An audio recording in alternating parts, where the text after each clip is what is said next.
So hello everyone.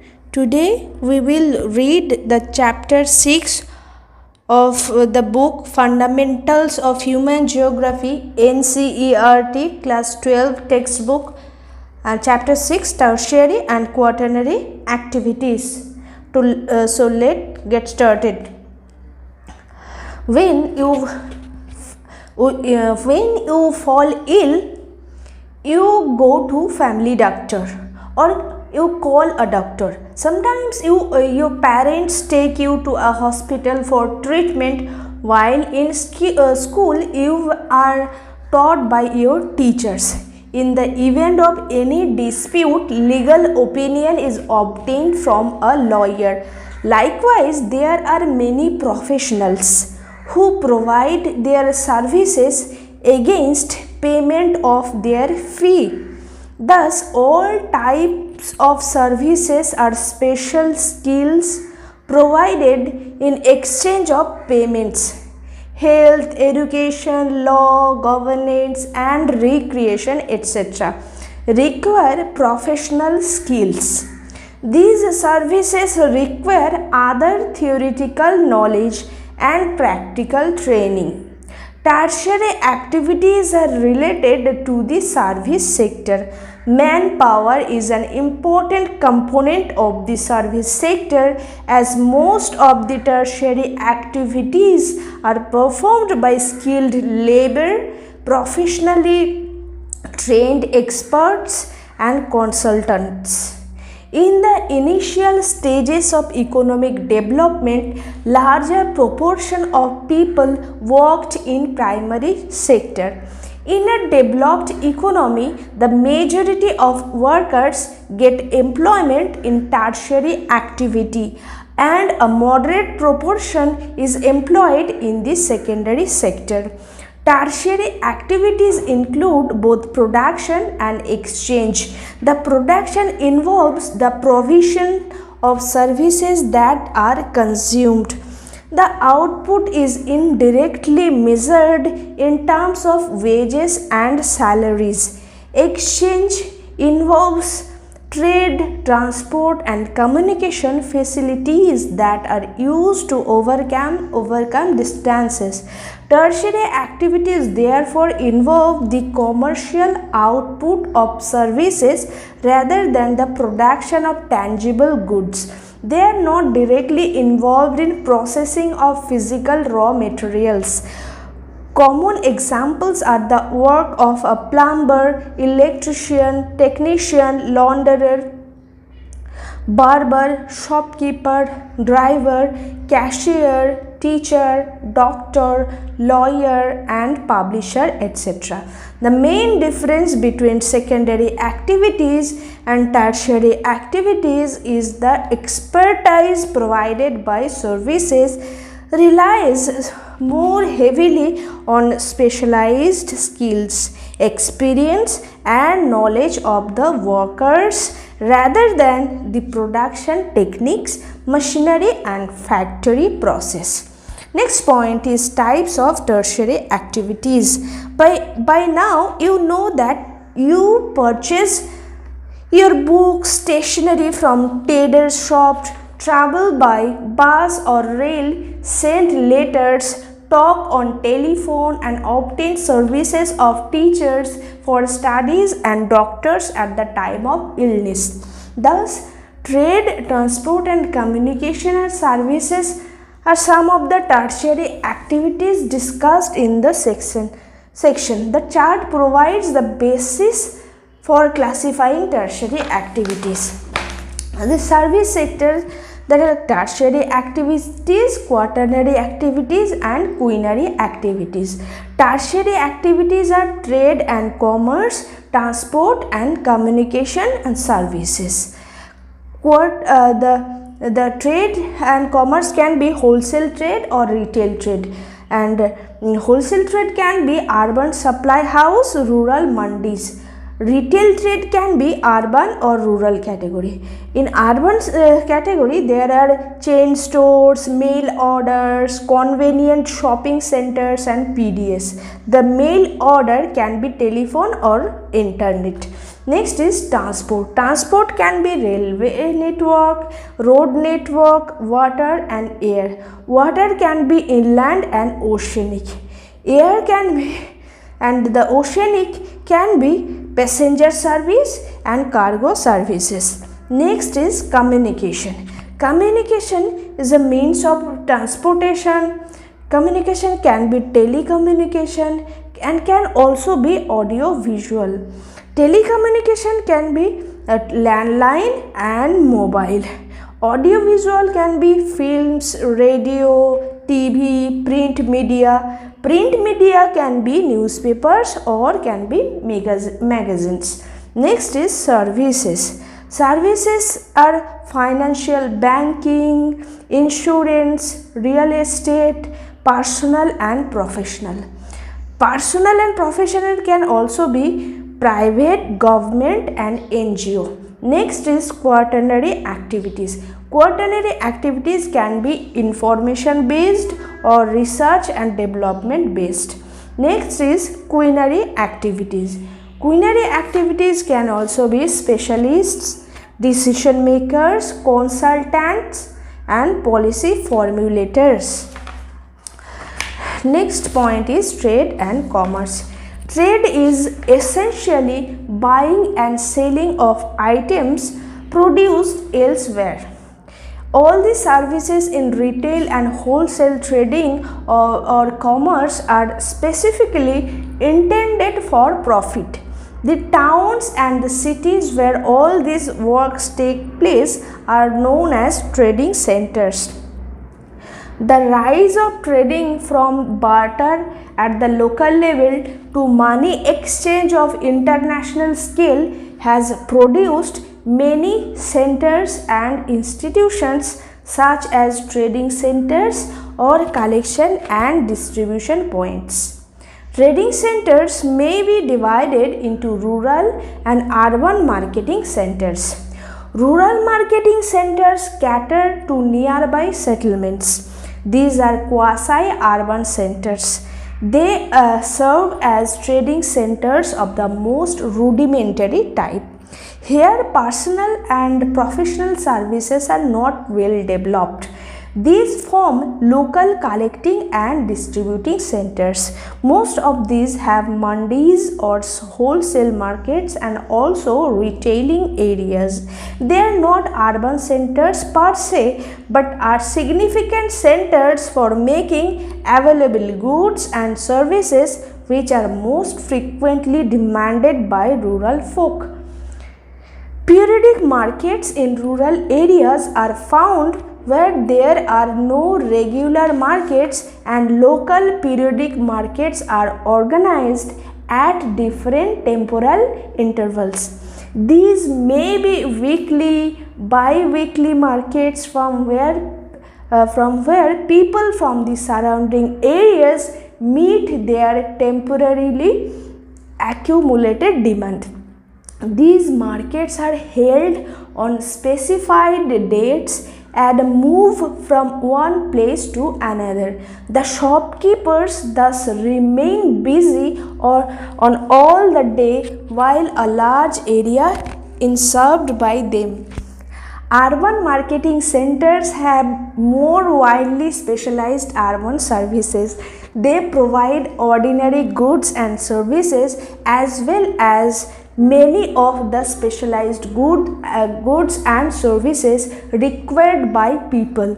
Urban centers therefore offer manufactured goods as well as many specialized markets developed, that is markets for labor, housing, semi or finished products.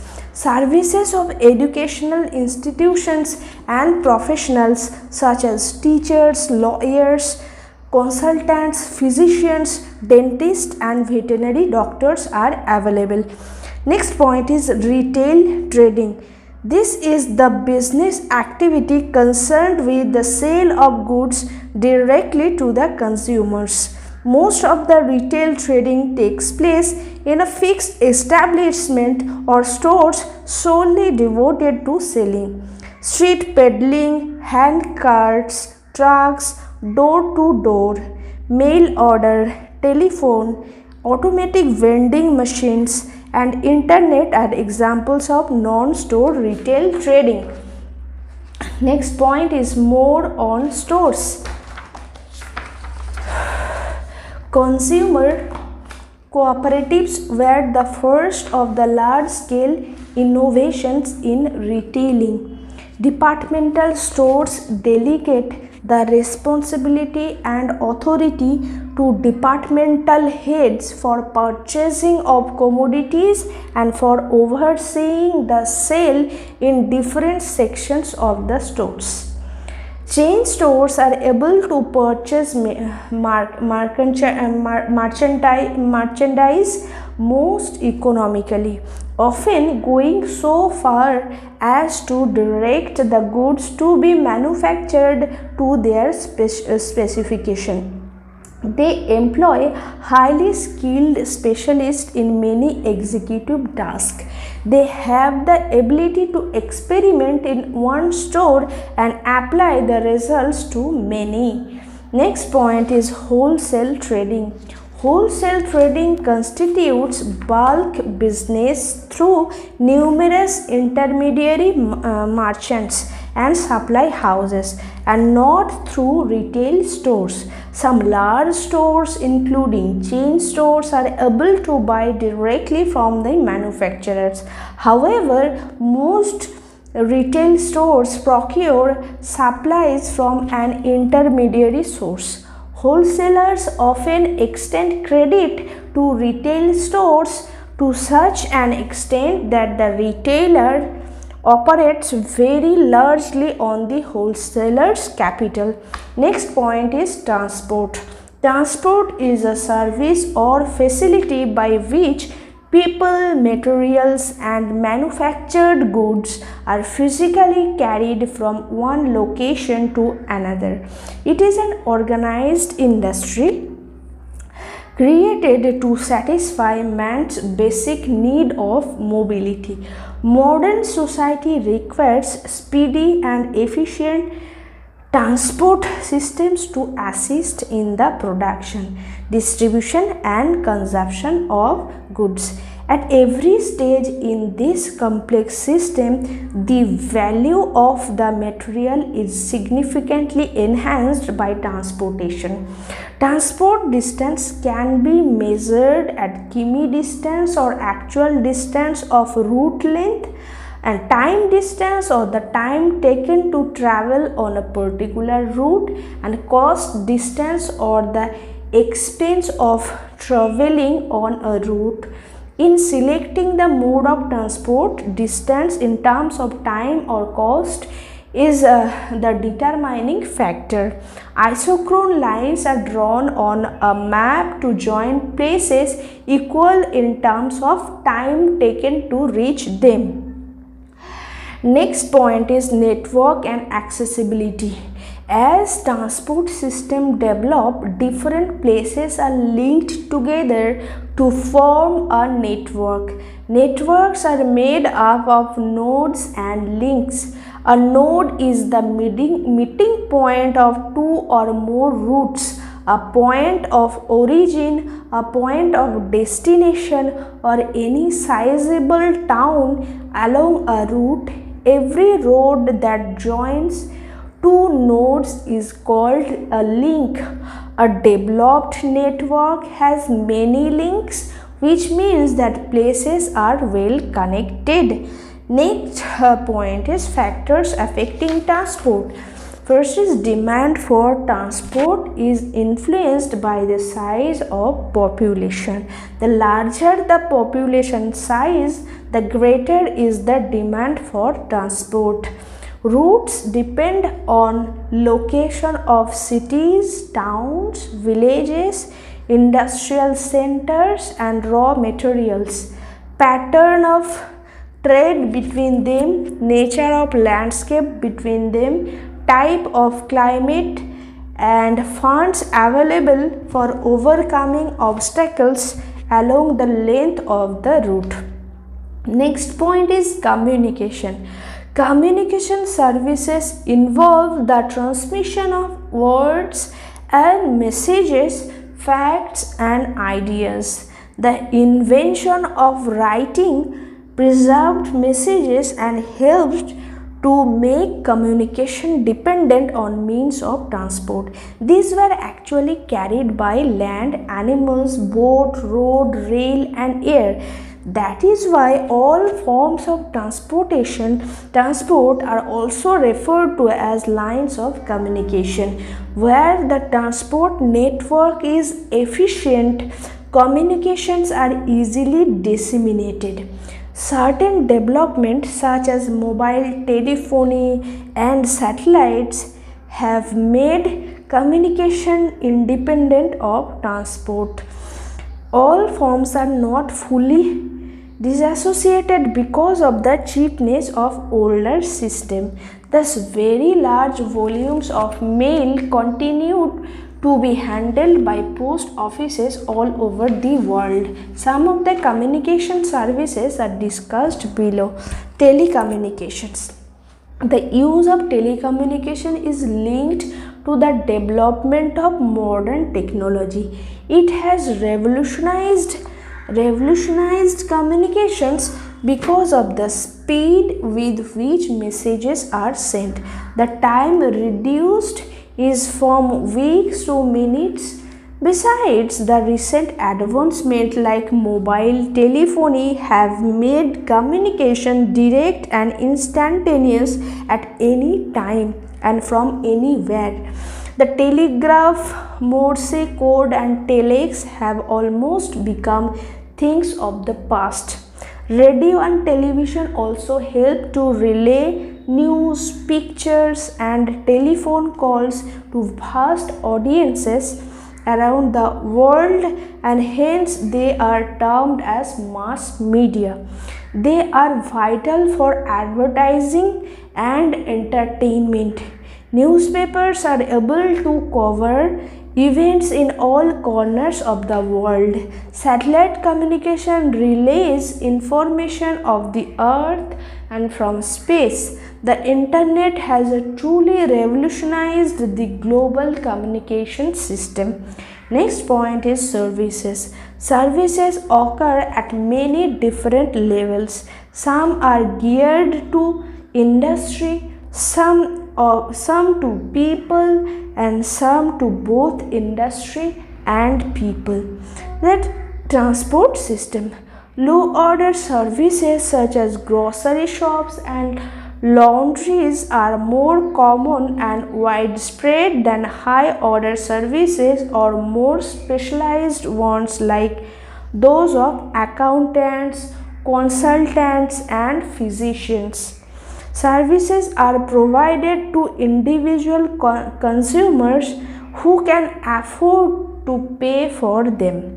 For example, the gardener, the launderers, and barber do primarily physical labor. Teacher, lawyers, physicians, musicians, and others perform mental labor. Many services have now been regulated. Making and maintaining highways and bridges, maintaining fighting departments, and supplying or supervising education and customer care as among the important services most often supervised and performed by governments or companies. State and union legislation have established corporations to supervise and control the marketing of such services as transport, telecommunication, energy, and water supply. Professional services are primarily healthcare, engineering, law, and management. The location of recreational and entertainment services depends on the market. Multiplexes and restaurants might find location within or near the central business district, whereas a golf course would choose a site where land costs are lower than in the CBD.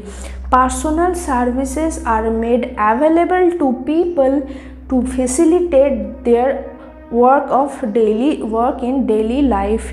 The workers migrate from rural areas in search of employment and are unskilled. They are employed in domestic services as housekeepers, cooks, and gardeners. This segment of workers is generally unorganized. One such example in India is Mumbai's Dabbawala or tiffin service provided to about 1,75,000 customers all over this city. Next point, people engaged in tertiary activities. Today, most people are service workers. Services are provided in all societies, but in more developed countries, a higher percentage of workers is employed in providing services as compared to less developed countries. The trend in employment in this sector has been increasing while it has remained unchanged or decreasing in the primary and secondary activities. Next is some selected examples. First is tourism. Tourism is a travel undertaken for the purposes of recreation rather than business. It has become the world's single largest tertiary activities in total registered jobs to 250 million and total revenue 40% of the total GDP. Besides, many local persons are employed to provide services like accommodation, meals, transport, entertainment and special shops serving the tourist. Tourism fosters the growth of infrastructure industries, retail trading and craft industries like souvenirs. In some regions, tourism is seasonal because the vacation period is dependent on favorable weather conditions. But many regions attract visitors all the year round. Next point is tourist regions. The warmer places around the Mediterranean coast and the west coast of India are some of the popular tourist destinations in the world. Others include winter sports regions found mainly in mountainous areas and various scenic landscapes and national parks which are scattered. Historic towns also attract tourists because of the monument, heritage sites and cultural activities. Next point is tourist attractions. Climate. Most people from colder regions expect to have warm, sunny weather for beach holidays. This is one of the main reasons for the importance of tourism in southern Europe and in Mediterranean lands. The Mediterranean climate offers almost consistently higher temperatures than in other parts of Europe. Long hours of sunshine and low rainfall throughout the peak holiday season. People taking winter holidays have specific climate requirements, either higher temperatures than their own homeland or snow cover suitable for skiing. Next is skiing. Next is landscape. Many people like to spend their holidays in attractive environment, which often means mountains, lakes, spectacular sea coasts and landscapes not completely altered by man. Next is history and art. The history and art of an area have potential attractiveness. People visit ancient or picturesque towns and archaeological sites and enjoy exploring castles, palaces and churches. Culture and economy. These attract tourists with a penchant for experiencing ethnic and local customs. Besides, if a region provides for the needs of tourists at a cheap cost, it is likely to become very popular. Homestay has emerged as a profitable business, such as heritage homes in Goa and Medicare and Coorg in Karnataka. Next point is medical services for overseas patients in India. About 55,000 patients from USA visited India in 2005 for treatment. This is still a small number compared with the millions of surgeries performed each year in US healthcare system. India has emerged as the leading country of medical tourism in the world. World-class hospitals located in metropolitan cities cater to patients all over the world. Medical tourism brings abundant benefits to developing countries like India, Thailand, Singapore, and Malaysia. Beyond medical tourism is the trend of outsourcing of medical tests and data interpretation. Hospitals in India, Switzerland, and Australia have been performing certain medical services ranging from reading radiology images to interpreting magnetic resonance images and ultrasound tests. Outsourcing holds tremendous advantages for patients if it is focused on improving quality or providing specialized care. Next point is medical tourism. When medical treatment is combined with international tourism activity, it lends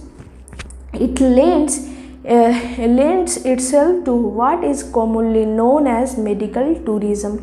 Next is quaternary activities. What do a CEO of an MNC in Copenhagen, at New York, and a medical transcriptionist at Bangalore have in common? All these people work in a segment of the service sector that is knowledge oriented. This sector can be divided into quaternary and quinary activities. Quaternary activities involve some of the following: the collection, production, dissemination of information, and even the production of information. Quaternary activities centered around research development and may be seen as an advanced form of services involving specialized knowledge and technical skills. Next point is the quaternary sector. The quaternary sector, along with the tertiary sector, has replaced most of the primary and secondary employment as the basis for economic growth. Over half of all workers in developed countries are in the knowledge sector, and there has been a very high growth in demand for and consumption of information based services, from mutual fund managers to tax consultants, software developers, and statisticians. Personnel working in office buildings, elementary schools and university classrooms, hospitals and doctors' offices, theaters, accounting and brokerage firms all belongs to this category of services. Like some of the tertiary functions, quaternary activities can also be outsourced. They are not tied to resources affected by the environment or necessarily localized by market. Next point is quinary activities. The highest level of decision makers or policy makers perform quinary activities. These are subtly different from the knowledge-based industries that the quinary sector in general deals with. Quinary activities are services that focus on the creation, rearrangement and interpretation of new and existing ideas, data interpretation and the use and evaluation of new technologies, often referred to as gold-collar professionals. They represent another subdivision of the tertiary sector, representing special and highly paid skills of senior business executives, government officials, research scientists, financial and legal consultants. Their importance in the structure of advanced economies far outweighs their numbers.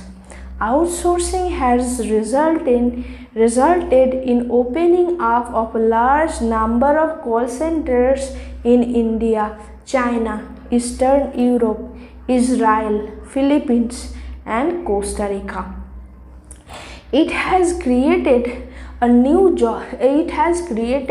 jobs in these countries. Outsourcing is coming to those countries where cheap and skilled workers are available. These are also out-migrating countries. With the work available through outsourcing, the migration in these countries may come down. Outsourcing countries are facing resistance from job-seeking youths in their respective countries. The comparative advantage is the main reasons for continuing outsourcing. New trends in quinary services include knowledge processing outsourcing and home shoring. The latter is the alternative to outsourcing. The knowledge processing outsourcing industry is distinct from business process outsourcing as it involves highly skilled workers. It is information driven knowledge outsourcing. KPO or knowledge processing outsourcing enables companies to create additional business opportunities. Example of KPOs include research and development activities, e-learning, business research, intellectual property research, legal professional, and the banking sector. Next point is outsourcing.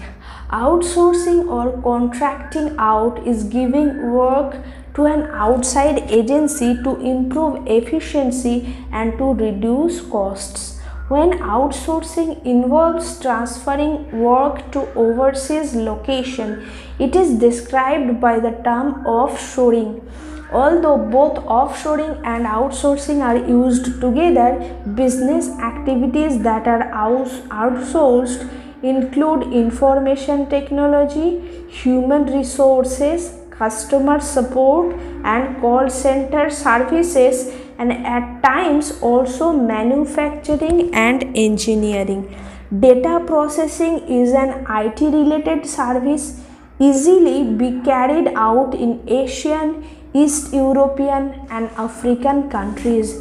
In these countries, IT skilled staff with good English language skills are available at lower wages than those in the developing countries. Thus, a company in Hyderabad or Manila does work on a project based on GIS techniques for a country like USA or Japan. Overhead costs are also much lower, making it profitable to get job work carried out overseas, whether it is in India, China or even a less populous country like Botswana in Africa. The digital divide. Next point is the digital divide. Opportunities emerging from the information and communication technology based development is unevenly distributed across the globe. There are wide-ranging economic, political, and social differences among countries. How quickly countries can provide ICT access and benefits to its citizens is the deciding factor. While developed countries in general have surged forward, the developing countries have lagged behind, and this is known as the digital divide. Similarly, digital divides exist within countries. For example, in a large country like India or Russia, it is inevitable that certain areas like metropolitan centers possesses better connectivity and access to the digital world versus peripheral rural areas. So thank you for listening. This is for today. Thanks.